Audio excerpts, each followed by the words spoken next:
Hello, everyone. Thank you for tuning in. My name is Tahid Chappelle. I am an executive board member of the Philadelphia Association of Black Journalists. We are the first and oldest association of Black journalists in the country and the founding chapter of the National Association of Black Journalists. Our role as an organization is to make sure that there is diversity in the media and to make sure that there is an accurate portrayal of issues that come from the Black communities as it's reflected in different local news and national news outlets. In 2019, the Philadelphia Association of Black Journalists held Philadelphia's first Color of Cannabis conference, which was a way for Philadelphians in the region to come together and understand how cannabis legalization will impact a city like Philadelphia and what they needed to know about the history of the war on drugs as it pertains to cannabis legalization.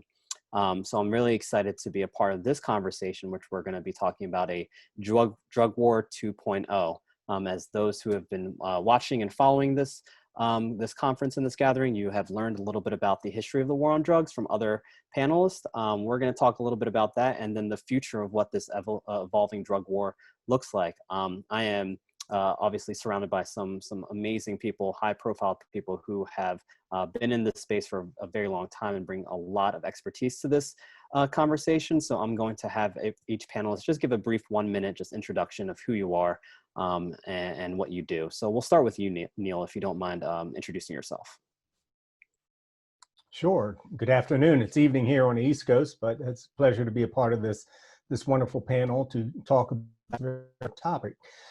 My name is Neil Franklin. I'm a 34-year police veteran from the state of Maryland. I'm in Baltimore, and I'm currently the executive director of the Law Enforcement Action Partnership, some know us as LEAP. LEAP is a collection of justice professionals, that is police officers, judges, prosecutors, corrections officials, parole and probation, and more, who have come together to work on dramatic, pushing the envelope reforms to public policy, not just from coast to coast, but also across the pond. David, I see you're over there in London, Big Ben behind you there. I wish I were there, but I love that backdrop. That's what we do. And we are primarily a speakers bureau. So we write op-eds, we write publications, we testify before state, local, and federal legislatures. And we attend conferences, we do webinars and panels such as this, all about educating people on the importance of these public policy changes to improve public safety. Thanks for having me. Thank you, Neil. David, we'll go with you since you got a little shout out. Oh, your audio, please. Thank you. Good afternoon, everyone. My name is David Berger. I come from London. I'm not there at the moment, more's the pity, or depending on which way you look at it. I'm a deputy district attorney.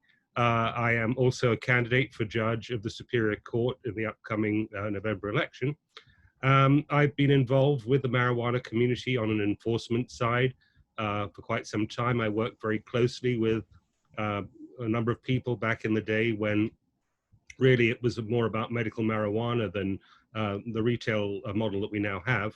I got to know a lot of the people in the industry, and you know, there are good people in the community who need our help right now, and I'm hoping that's what will come out of this conference. Thank you, David. Jared, you're next. Thanks. My name's Jared Kylo. This is my 18th year in the cannabis industry.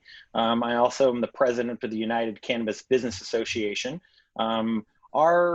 Our group started in Los Angeles, but we are now a statewide organization. 2/3 of our membership is required to be a retailer. So I would say that we are a retail-centric trade organization for the cannabis industry. And a lot of our state work is mostly around regulations. And we have done a few enforcement bills. And I think sometimes when you try to take things away from criminal action and move them to administrative actions, there's some unintended consequences there. And I think this is a good opportunity for this group to talk about what is going to be a deterrent for, you know, up and coming people trying to enter the industry or just trying to navigate around the industry. So in that, I'm I'm happy to be a part of this group, and also to have some accountability on all sides about what we can do as either industry leaders or as judges or as senators or as lawyers, what we really can do to reduce this effect on people of color and people in a low income position to not have to be affected by this new war on drugs. So appreciate the time to be here. Thank you, Talib. Thank you, Jared. Omar, welcome. We're just doing brief introductions of who you are, and yeah, we'll go with that.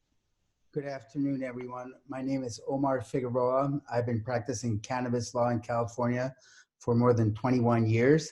I started off doing freedom defense, defending people who were victims of the drug war of cannabis prohibition. I've appeared in more than 30 different counties in California, defending people on felony drug offenses that, were pretty much made obsolete by Proposition 64. And that really forced me to pivot my law practice from doing freedom defense to now doing business law and helping people with what was unthinkable back when we were doing freedom defense, which is helping people make contracts. Nobody would ever make a contract to document their illegal activity. Doing registration of trademarks. Nobody ever wanted to put trademarks on any of their products. They wanted it to be anonymous. They wouldn't really put like an identifier because that would broaden the scope of the conspiracy. So a lot of the work that I'm doing now is something that was undreamed of back in the day. And it's been very interesting to see the shift in the drug war from criminal prosecution to now code enforcement. And given the fewer procedural and constitutional protections when it comes to code enforcement, it's very concerning because we don't have the full constitutional rights, right to counsel, right to a speedy and public trial, right to cross-examine the evidence and the witnesses against you. And then most important of all, from my perspective, is the burden of proof. Proof beyond reasonable doubt is what is required in the criminal system. And in this code enforcement context, proof is weakened. Many times things that would never be admissible in court are used in code enforcement proceedings. But I guess I'm getting ahead of myself. My main point is that I've been doing cannabis law for a while. And I'm also the author of a book, California, let's see if... oh, it's covered, Omar, I'm sorry. There we go. California Cannabis Laws and Regulations. And it's basically a source book, a compendium of the laws and regulations. And I've kept track of how they've been evolving over the past few years so that legal historians of the future can look at, how the flower blossomed. And as someone who's from Philadelphia and watching Pennsylvania in the mid-Atlantic region start to come to life, people are looking into California to see what y'all are doing and what's working and what's not working out there. So, we spoke a little bit about this, but I wanted to toss it back to the table and start with Neil and go to David, then we'll go to Jared and Omar. But when you think about drug war 2.0, when you think about the evolution of the drug war, what are you seeing as kind of the evolution of this new war on drugs? Because we know it's not going to go away anytime soon. We know it's not going to be eradicated overnight. We know with administrative changes, like that's still not going to address everything. When you think about the drug war 2.0, what comes to mind? Neil, we'll start with you. Well, a couple of things come to mind. It's going to be a long, hard battle. The battle's not going to be won by our legislators for the most part. It's going to be won by the people. Prime example is the success that we're having with cannabis reform, right? So it is the people who are moving the issues. And this happened in states where we were able to put forth referendums so that the people could vote on it.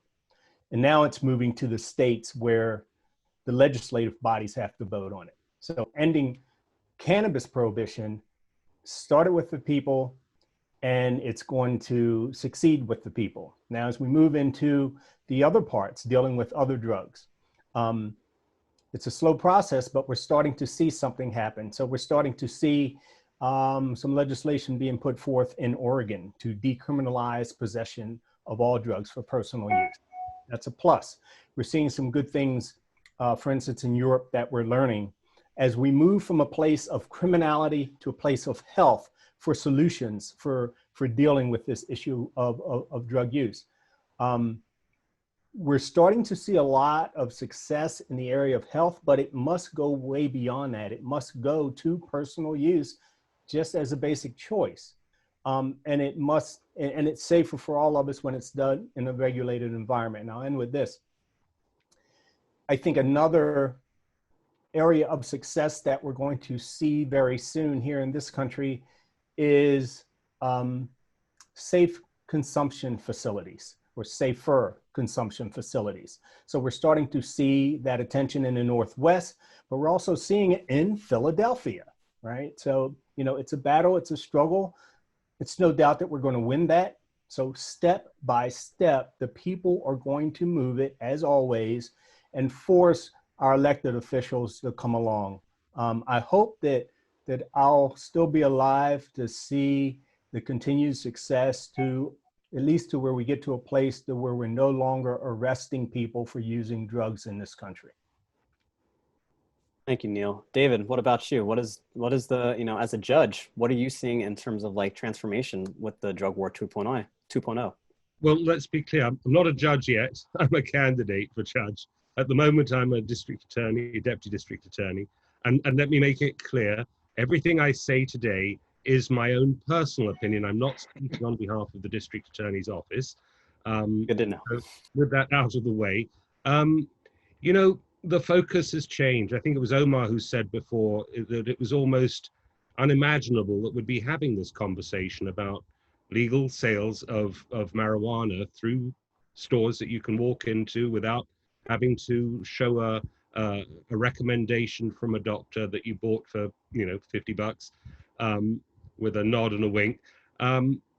We've educated legislators, we've educated the public. The knee-jerk reactions to the acceptability of cannabis for recreational use has been accomplished thanks to some tremendous efforts, and it hasn't been an easy road, and it hasn't been a short road, and we haven't reached the end of that road yet, because what I see as the biggest issue in the cannabis industry at the moment are the number of unregulated operations that are out there, and what steps are necessary to rein that in. And I think, as Neil said, it's partly a process of public education. I think the industry has to do a better job, perhaps, of letting people know what the risks are if they're going outside of the licensed industry.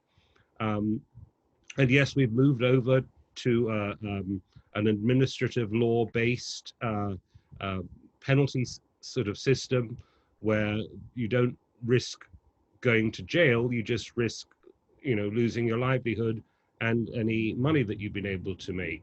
And whilst there are certain attractions with that, because it's a lot less expensive to monitor, there are some pitfalls too.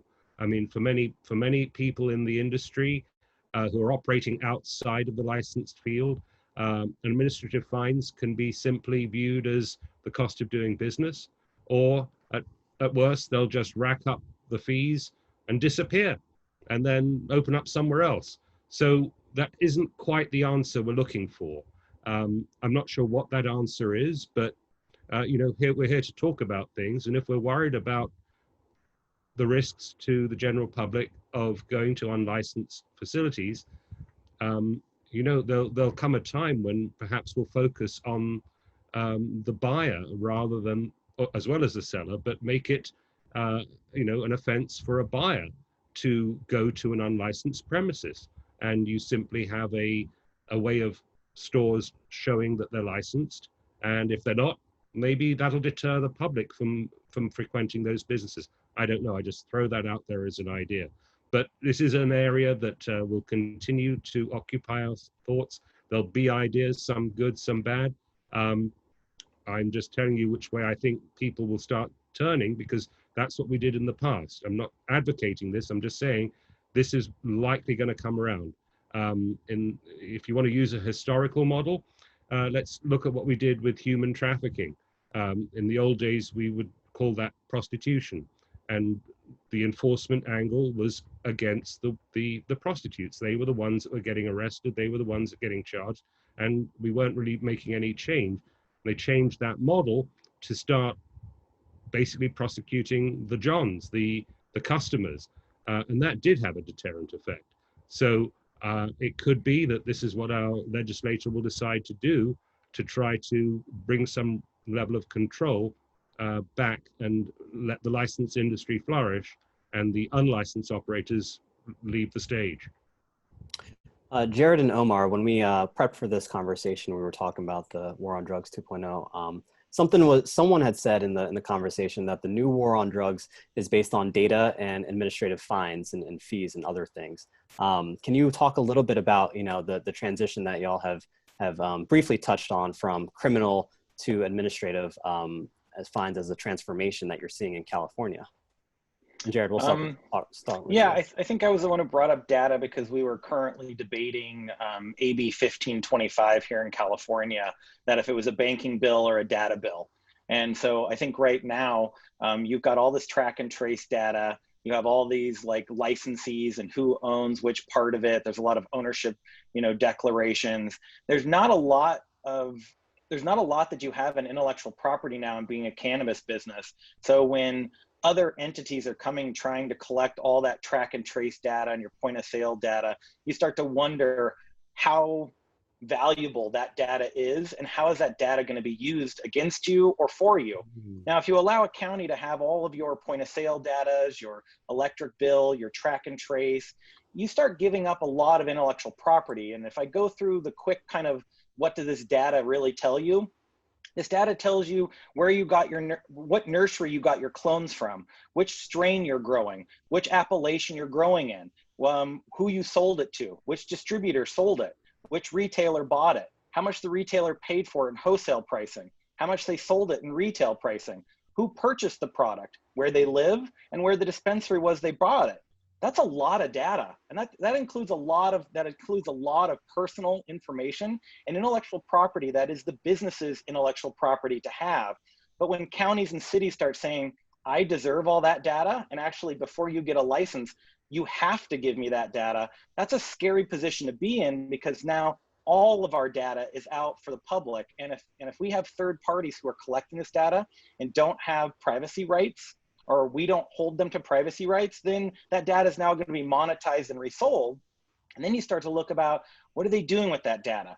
Let's say a county looks at your data and says, you know what, your energy bill for a 5,000 square foot grow is twice as much as this 5,000 square foot grow over here. You must be doing something illegal. Let me go in and do an enforcement action.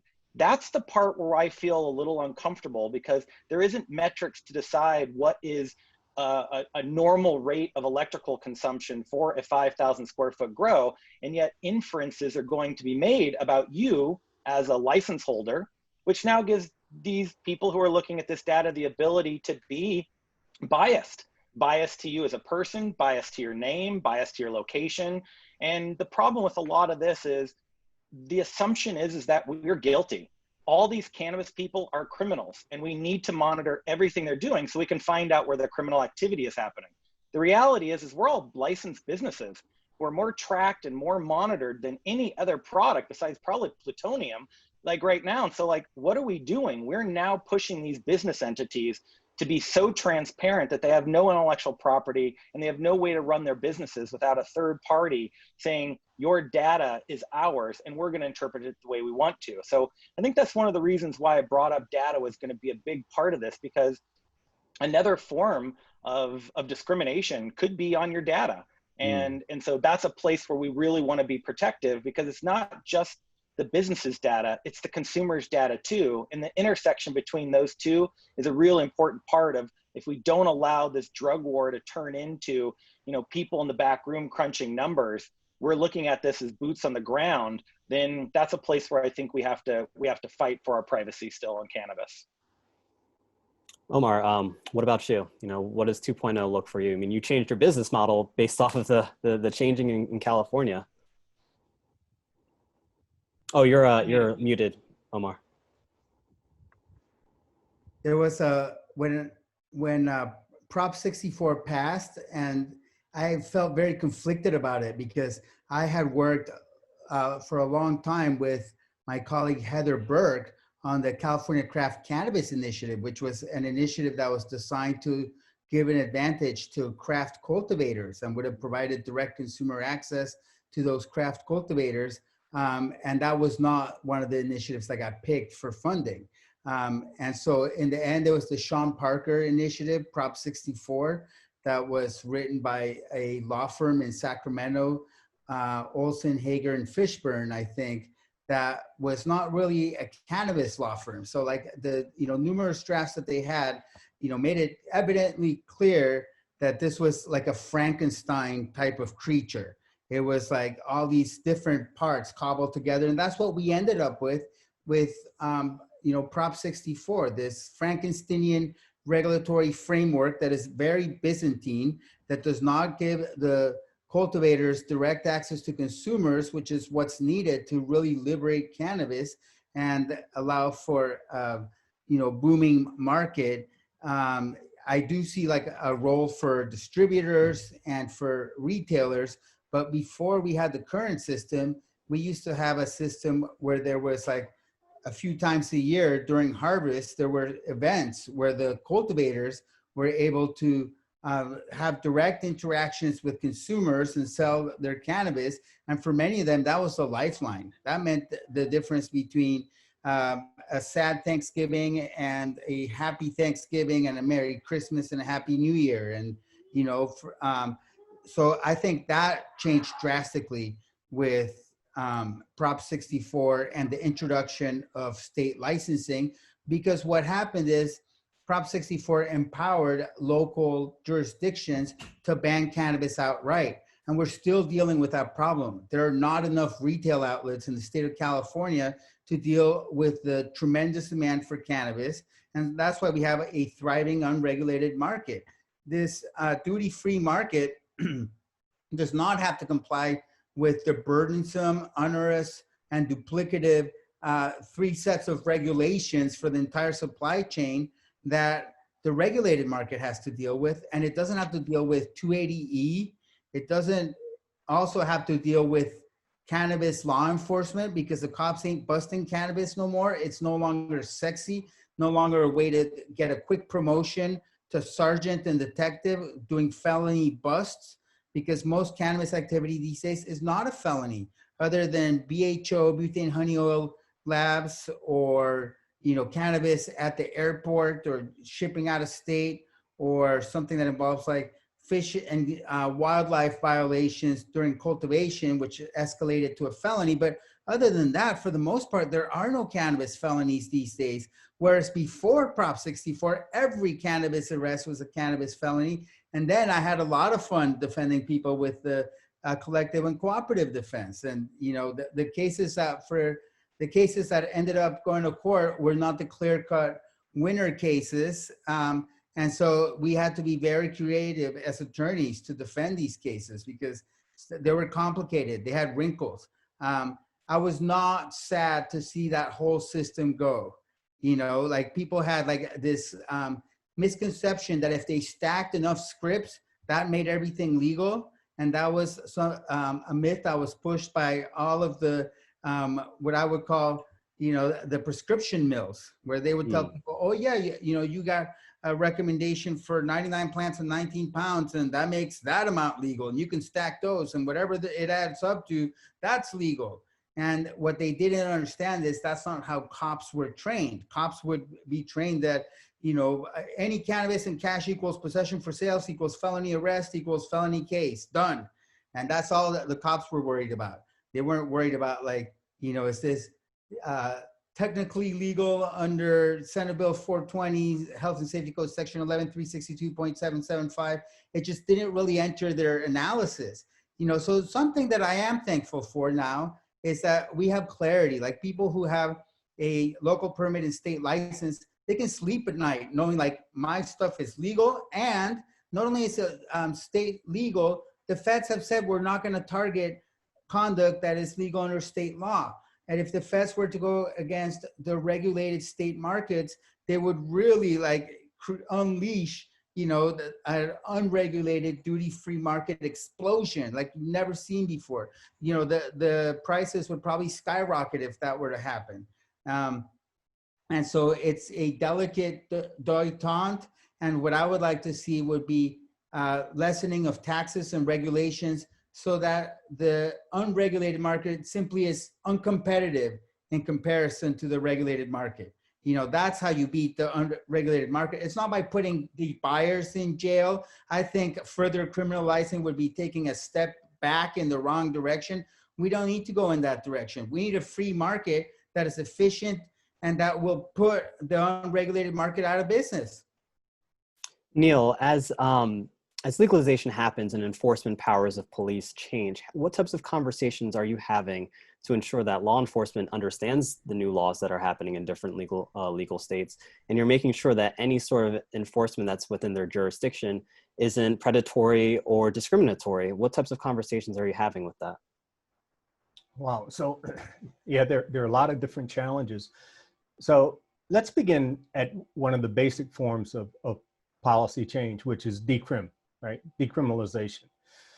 So for instance, in Maryland, we initially went to anything under 10 grams is legal. Well, it's not a criminal offense for possession for personal use. It's just a fine associated with it. And I have problems with fines being associated with these types of infractions anyway, whatever we want to call them.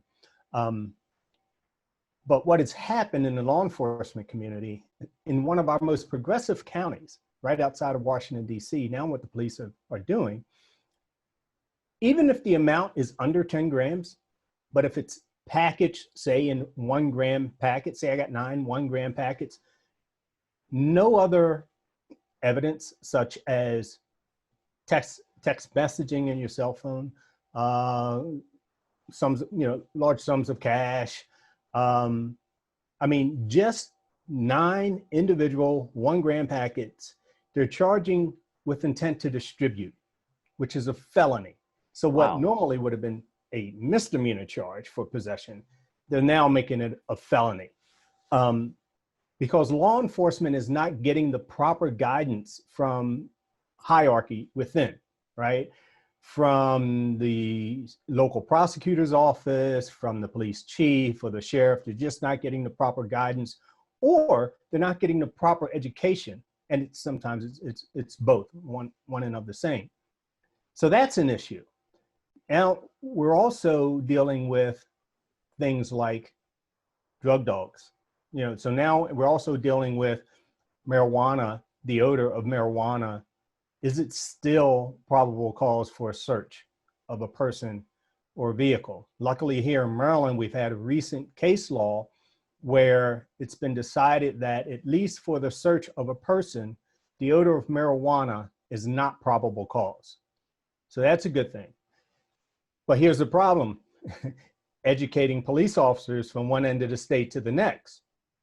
So just like the example that was just talked about, where Omar, you said, a police officer is not, okay, so is this technically legal or illegal? Let's read the law in detail and see what it says before I make this arrest, before I confiscate all your plants, before I search you, before I seize your cash, before I, do these things that will literally wreck your life within a matter of seconds and moments.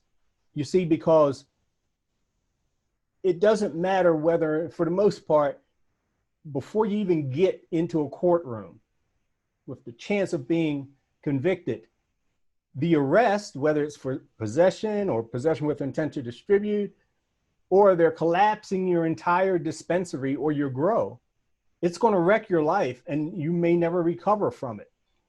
So as these laws change, and this is a problem with such piecemeal changes in the law from one state to the next, is that, and law enforcement, they meet across state lines, they have their national conferences, they have all these, online services of communication, but it's so different from one state to the next, one county to the next, one city to the next, that educating them and then holding them accountable for what they do and don't do is very, very difficult.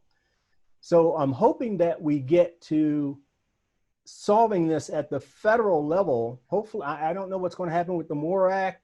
We're dealing with safe banking is one thing, but we need this to be solved at the federal level so these other states can come online as quickly as possible, then that deals and positively affects the interstate transportation issues that we're dealing with, where law enforcement is just pulling people over left and right on our interstate highways, and there are other issues tied to that.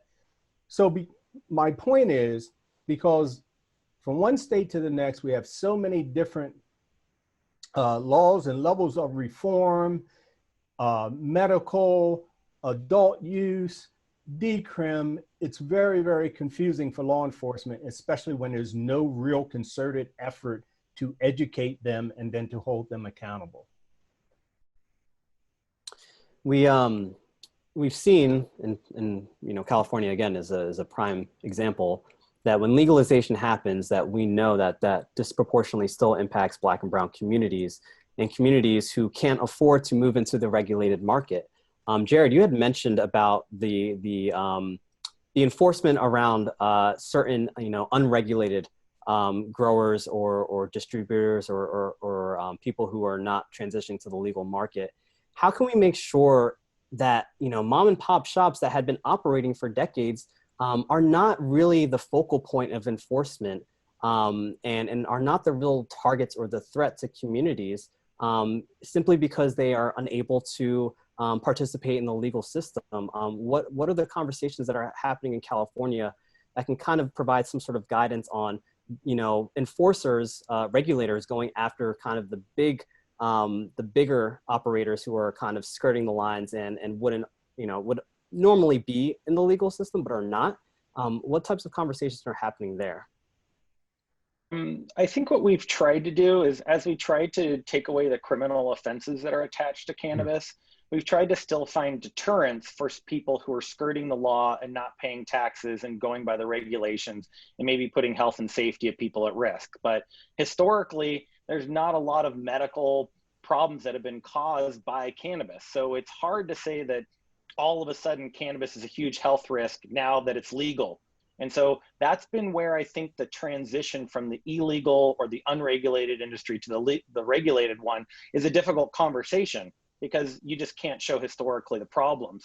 So as we look at it, we're now seeing people whose finances and their life work has now been to this place where they finally feel like they're legal, and they, to everyone's point, they don't have to look over their shoulder anymore, that they have a legal product. But when in California, 70% of our competition still operates outside the taxing scheme, it's really difficult to feel like you're on a fair and level playing field as a business to compete against what is an unregulated market. So when you bring up the mom and pop shops, you're like, well, yes, it shouldn't be our target and it shouldn't be our focus. But when do they start attempting to become part of the legal market? How are they showing that they are really attempting to be part of it and transition? And what are the hardships they're running into so that we can identify them and help them with those hardships? But too many times we're finding people who are hiding behind the idea that they're a mom and pop, or they've been a part of this industry for 20 plus years, and that they shouldn't have to adapt to the legal market. That's where we're trying to find a happy medium between enforcement and deterrence and criminal versus administrative fines. And what we've done as an organization, UCBA, has written a couple of administrative bills amendments from the Assembly, trying to say, where do we get the return on investment for city attorneys to go after, obviously criminal cannabis offenses? Because if it's just a misdemeanor, they're not going to file charges against anyone, because getting a jury of 12 people to agree that cannabis is illegal and someone should go to jail or have a fine is very difficult. So the deterrent isn't there, and the return on investment is also, the deterrent's not there for the offender, and the return on investment's not there for the city attorney. So we tried to write bills that say, well, if you're found to be in violation of an offense, a cannabis offense, we're really trying to go after landlords who are housing illegal operations, because at least we know that they have a vested interest in keeping their property.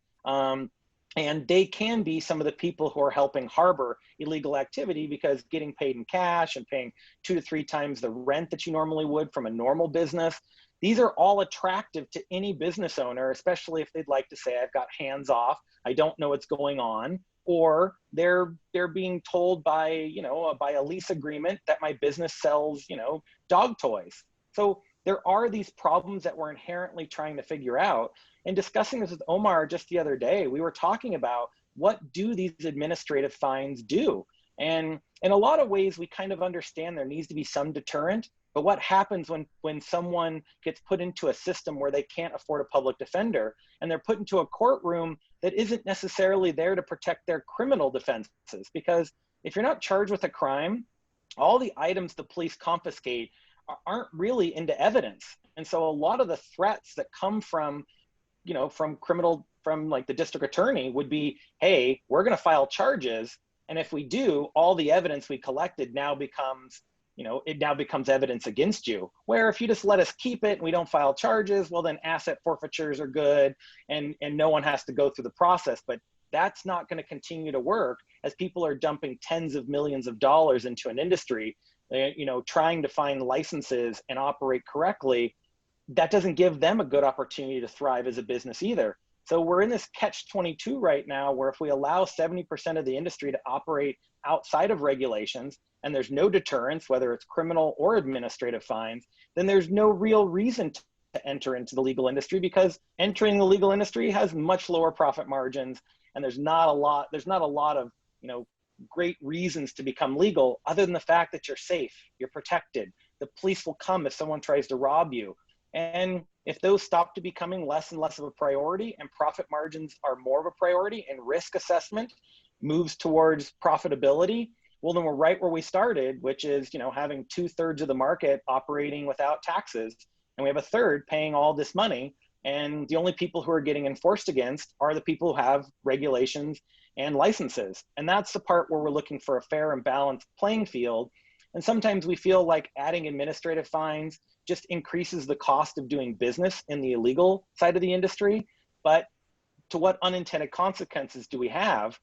And to Omar's point just yesterday, maybe we need to have some guaranteed rights of protection when it comes to having, someone defend you against the case, a public defender. We need to be able to have public defenders as part of the administrative fine process. So people who are undercapitalized have the ability to defend themselves if they have a defense against the case. And if they can't afford to pay the fine, we don't want this to turn into, becoming homeless and not being able to get a job, and you're now caught up in a system that will once again perpetuate your discrimination. So it's a difficult game we're playing right now, and we're still trying to find the middle ground. And David and Omar, I want you to comment on what Jared said. It seems to me at least, like, a high threshold of being able to operate in an illegal market makes it hard for people who want to shift over. There may be instances where lowering the barrier of access for most people to shift and feel comfortable and financially secure to shift may be able to address some of these issues, so that there's actual balance, or at least there's a shift to a larger legal market. But David and Omar, comment on what Jared just was saying. Well, part of what he was saying, and we have to put all these things. You always have to put these things in context. And earlier, I was talking about the possible enforcement measures that could be taken. I want to make it clear, I'm not advocating for that. I'm just saying that the legislators will probably pull out the old book of tricks, and those are the sorts of things we're likely to see. I'm not commenting on whether that's a good thing or a bad thing. I'm just saying that's what's out there. Let's remember something else too. The cannabis industry, cannabis movement really, was able to achieve great changes by allowing for recreational use sales. And they sort of got that through on the promise of there being fantastic tax revenue. And that was going to be generated from these enhanced taxes and levies that were applied to the people in the regulated industry. I'm not sure I was fully sold on the idea that there would be this tremendous flow of cash coming from the regulated industry. And I think maybe everything, you always have to look at things with a bit of hindsight, and what seemed like a good idea at the time, in practice, doesn't seem to work out that way. And in fact, what seems to be happening is we're seeing, what, 70% of the industry is non-regulated. And part of the reason for that is they don't have to comply with the licensing requirements. They don't have to pay those extra taxes. And I think it was said earlier that maybe it's time to revisit the idea of this great tax revenue, and just realize that if all sales, whether they're in the industry or outside the industry, are subject to sales tax, that's where the revenue is going to come from. And we might be perhaps chasing a false holy grail of the marijuana tax in and of itself, and maybe that's something that needs to change. I don't know. This is one of those problems that we're going to be faced with. Certainly, if you're trying to make a living out of selling marijuana, cannabis products, you want to do so knowing that you're complying with laws. And if we make laws that you can't comply with, history shows us that you will nevertheless break that law. So I'm open to suggestions for how we can get rid of that particular problem, because that is actually at the core of what we're dealing with right now. Yeah. Well, I think the only solution would be another initiative that would get rid of the cultivation tax and the excise tax that were baked in a Prop 64. I think these are, the problem with an initiative. It can't be amended, just simply, by the legislature. I think we have to, since this would be a fundamental structural change. I don't know, Jared, have you given it some thought? Like, is it something that can be done by the legislature? Yeah, I feel like we can, but I mean, with all the vested interests, it's tough to pass anything in cannabis, because you have half of the California states that are off the coastline that just don't believe it should be even legal. So that's one of the reasons why we have 70% of our municipalities that have it as illegal.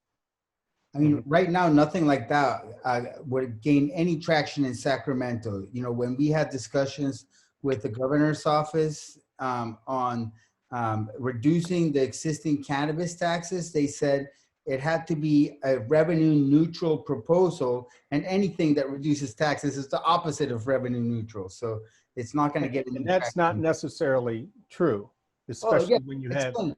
a very, very small market that's regulated and licensed. So my point is this: we do need to move.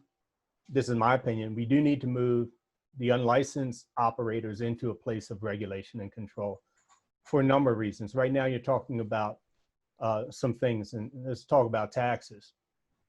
The imbalance in taxes is a big problem with moving people from the illicit market into the licensed regulated market, right? Because it accelerates your prices for those licensed stores, right? And we need to keep those taxes down very low so that the overall price remains relatively close to around the same of the illicit market, the unregulated market.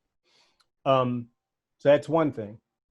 From a public safety perspective, it's important to move into a place of license and regulation for many reasons.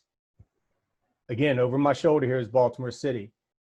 Vast majority of the crime, the violent crime that we have in that city behind me, like others, is the illicit market of cannabis on our street corners, right? Most of the people running it and selling it are kids, all right?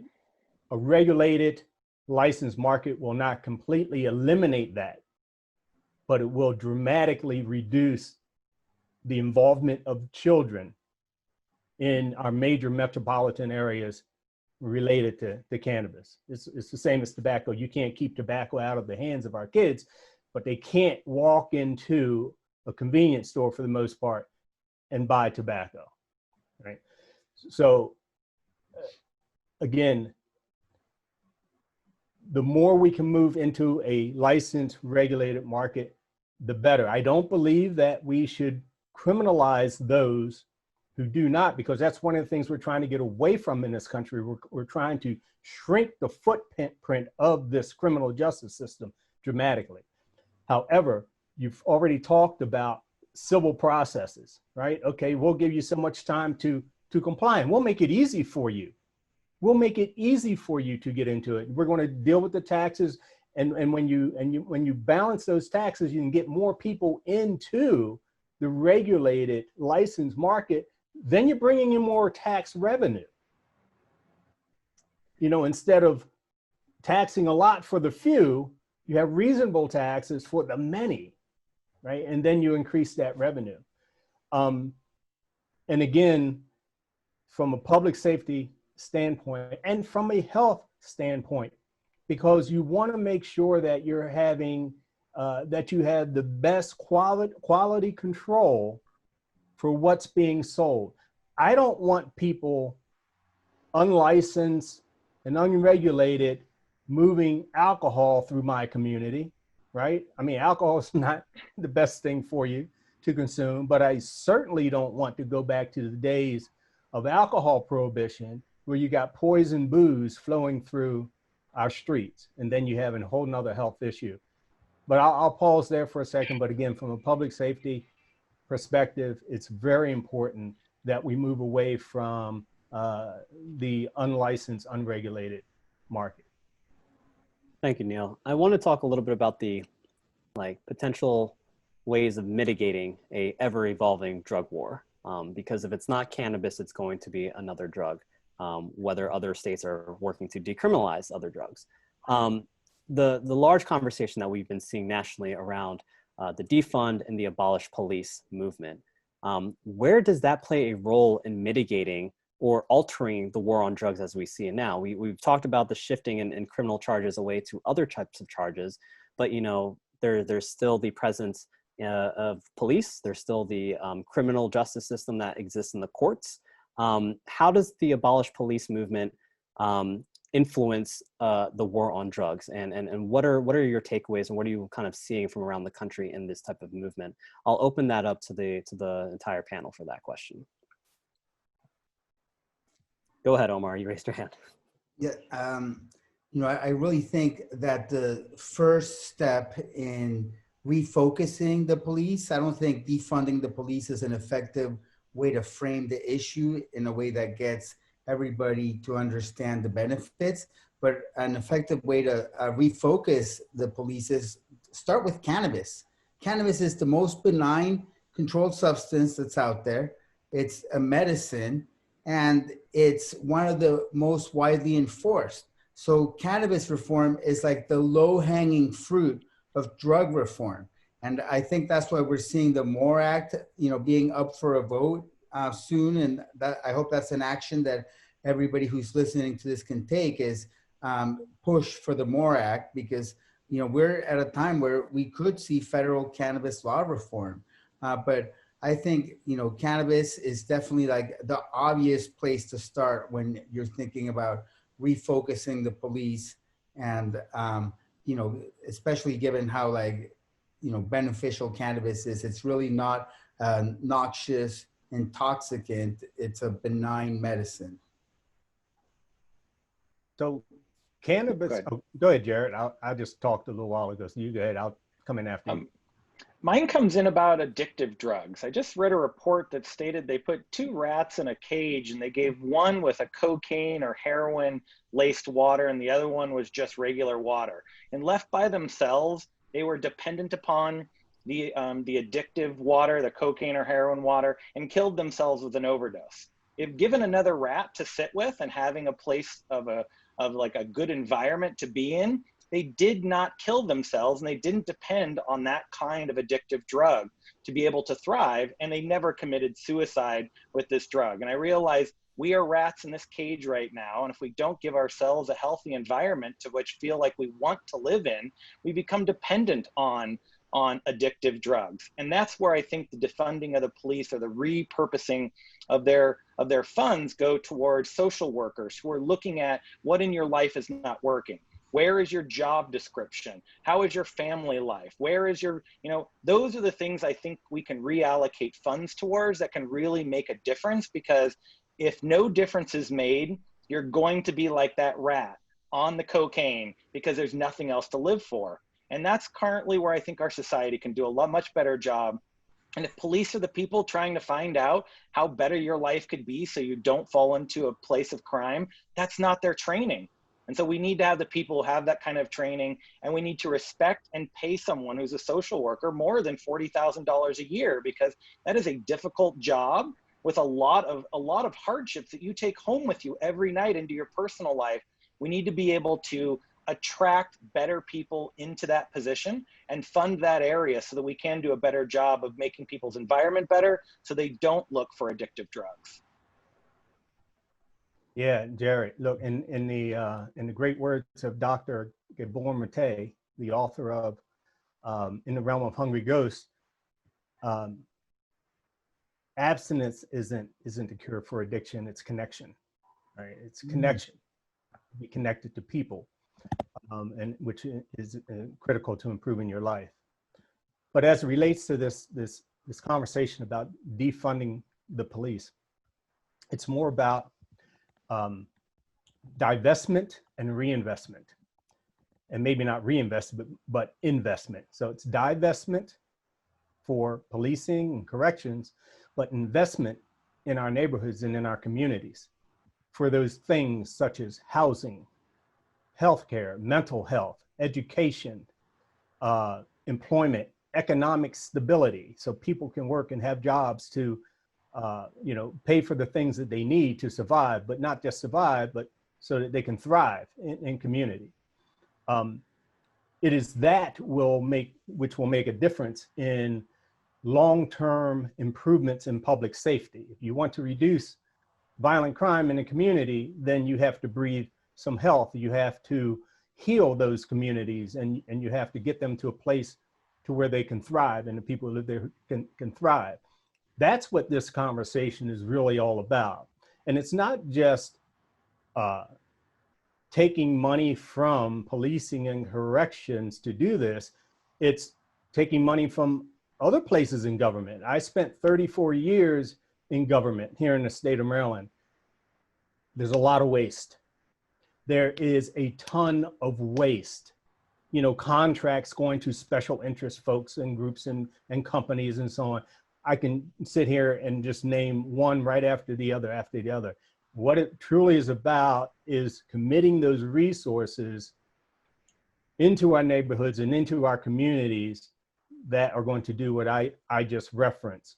Unfortunately, because of the ineffectiveness of our law enforcement community right now, and the disparity issues that we're currently seeing, with the most recent being Mr. Blake, and then before that, George Floyd, and time after time after time, people are extremely dissatisfied with the problematic performance of law enforcement, and the fact that we give law enforcement so much money. It is so much of every budget across this country for every city and every town.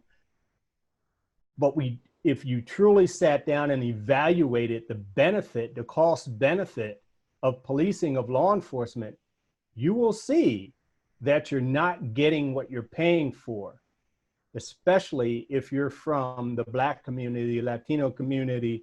You're not getting what you're paid for. You're getting something, but it's not what you want. And I'll end with this. We have to understand something about the history of policing in this country. It was never designed for the benefit of Black people. Understand that. And we're still operating under that model. That model does not work for the benefit of Black folks, people of color, and for poor people in this country. It just does not. We need to deconstruct it, do those things within our communities that are going to prop up our neighborhoods and communities. Then we reconstruct a process or a system or a group of people to deal with the people who are causing harm within our communities, who are committing the robberies, who are committing the rapes and the murders. And you know what? Hopefully it won't look anything like the current model of policing that we have today, but it'll be community-based, and it'll be governed and run by those members within the neighborhoods and communities. That's how I see it.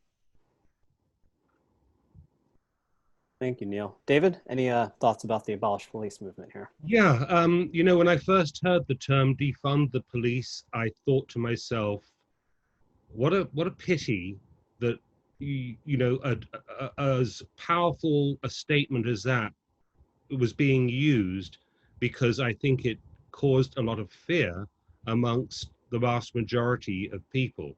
The idea that you don't have a police force because you've taken their funding away, it's a knee-jerk reaction. They're going to be against it.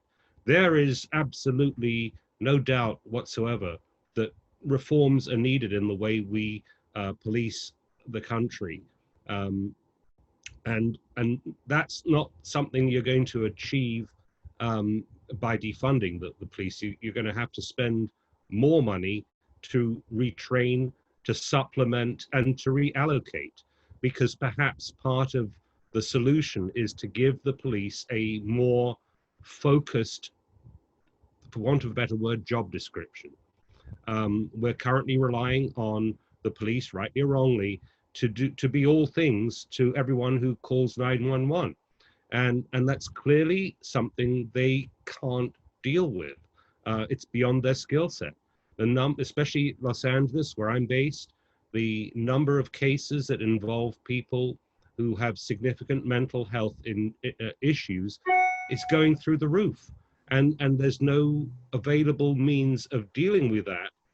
And that's what we need to be looking at if we want to try to cure that ill. And if you want to look at it in terms of how does let's call it the move to redefine police. How about that? You know, in terms of the war on drugs 2.0, part of how we might free up resources is to basically not have the police involved in what is currently seemingly a war about revenue. And, you know, we've got the IRS, we've got the Franchise Tax Board, they all have their inspectors. If you're not paying your taxes, we don't need the police to be involved in that area.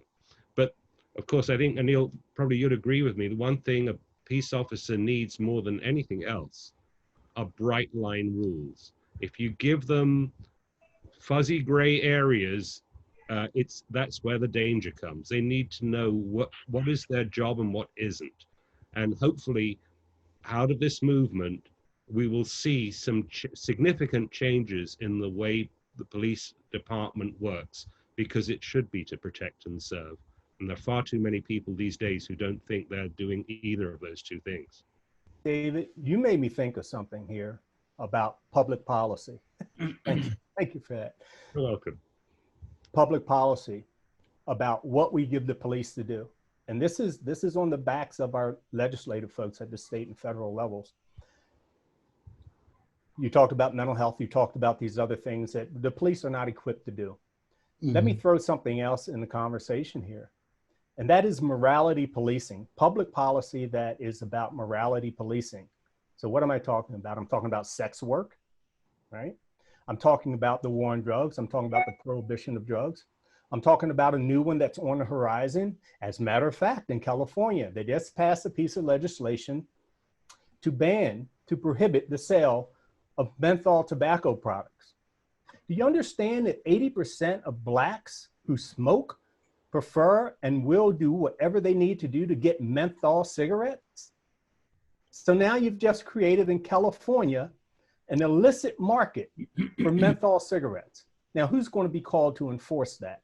So my point is morality policing policy, which is basically prohibiting consensual adult behavior. And we have law after law after law after law, policy after policy.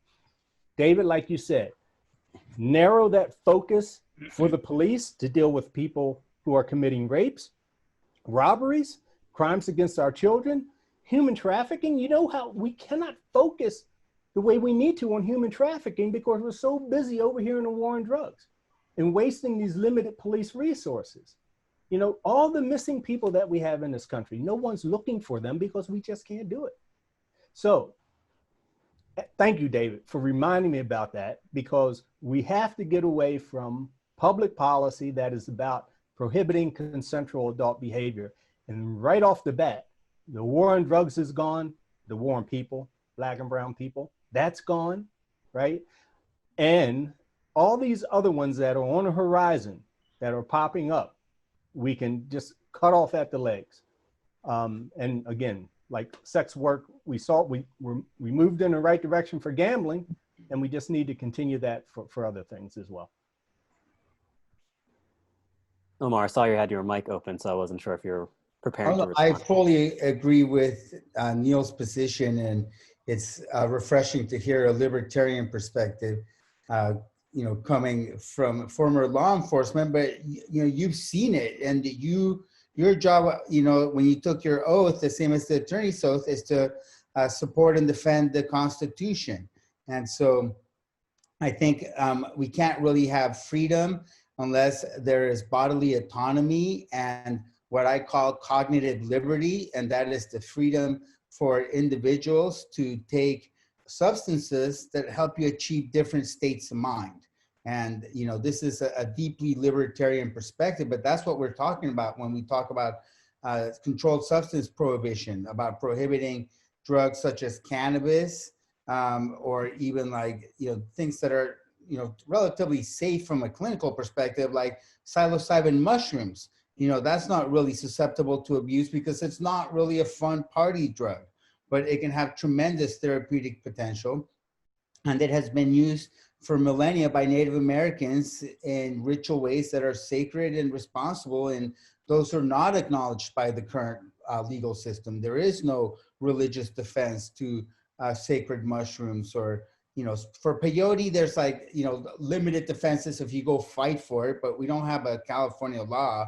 I have to go argue, you know, like, you know, a California Constitution case from the late 1960s, and a lot of judges don't believe that it's good anymore.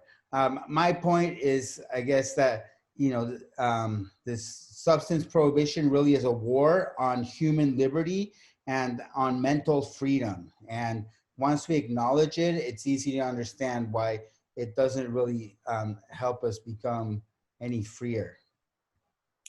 We are quickly closing into our 7 p.m. Time stop here. I wanted to get one round of quick answers for those who are watching. They live in various states with various, you know, whether cannabis is legal, decrim, still illegal.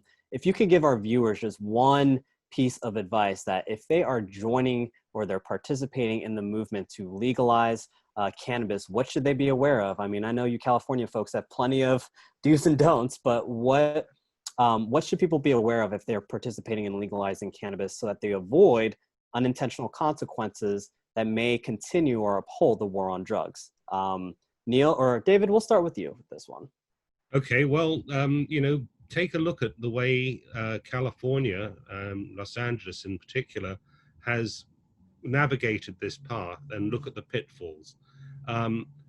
We had a very brave member of the legislature, Paul Koretz, I think it was, who kind of got the guts to get SB 420 passed, which was basically the gateway to what we have now, which is recreational use. If you're going to start tackling the the very large issue that people will have with legalization, I think the lesson to learn is baby steps. Don't try and do everything all at once. Start small, control, and guess what? The world doesn't end. We're not seeing our children drug addicted.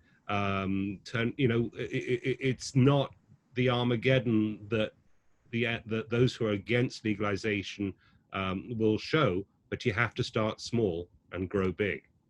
Jared? And just to finish, and you still won't be out of the problem either, but you're getting closer. Thank you, David. Jared, last. I say tax and regulate low and slow. We don't know what we don't know yet, so why don't we stay competitive with an illicit market? Let the laissez-faire style of capitalism start this industry, and let's let it go from there.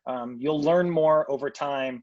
I unfortunately have to say, let's be reactionary to legalization instead of being proactive, because we don't know what the future is for proactive. I think Jared might have frozen. Trying to predict where this market's going to be. There we go. Omar, you're up. Can I go? I just blanked out. Sorry. Oh, okay, Neil, we'll go with you. Last, 2 cents for those who are watching. Yeah, I agree with everything else, but what David and Jared have said. And this is what I'm about to say. David, you did your disclaimer earlier. I'm gonna do mine now for the organization LEAP. This is my opinion, not the opinion of the organization. I will never support another piece of legislation that does not include social equity, racial equity, does not have that lens toward it. I will not support another piece of legislation that does not attempt to make whole, repair the lives of those that have been convicted, arrested, charged, and convicted of marijuana crimes. That policy, any policy going forward, needs to have something in there, a clause in there that gives, and not just gives them the opportunity, right, for expungement, but does it automatically for them. Yes. Right? Yes. Because a lot of people can't afford it. They don't know how to do it. It's a mess. The law should make it happen automatically. So those equity issues must be in there. I will not support anything that does not have that. And the fees, again, everybody has to have the opportunity to participate in a regulated, licensed market. Thank you, Neil. Susan, does Omar have a minute? Sure. My last thoughts would be, it's not legalization unless there is home cultivation of some sort. So fight for that. Also fight for social consumption. COVID is not going to last forever, and you got to build into whatever system you come up with now, the ability for people to congregate and have cannabis events in the future. Because I think that's going to be super important in having cannabis tourism and stimulating vibrant cannabis ecology and a cannabis scene. And so I would love to see people build that, and then definitely having the social equity components, giving the people who actually suffered in order to have legalization for everybody. That means people who are arrested and convicted for cannabis offenses. Not only should they get automatic expungement, they should get first in line, and they should get priority, and they should get technical assistance, because they're the ones who suffered the most from cannabis prohibition. And so they should be given an advantage when it comes to the regulated system.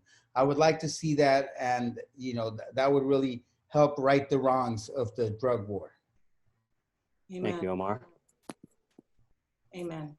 Thank you so much, Tauhid. Thank you, Omar. Thank you, Jared. Thank you, Neil. Thank you, David. That was just an amazing panel exploring the drug war 2.0 and possible solutions. The state of cannabis is in flux as usual, but we're a young industry with a powerful movement behind it. Let's lead in conscious capitalism and create a better world.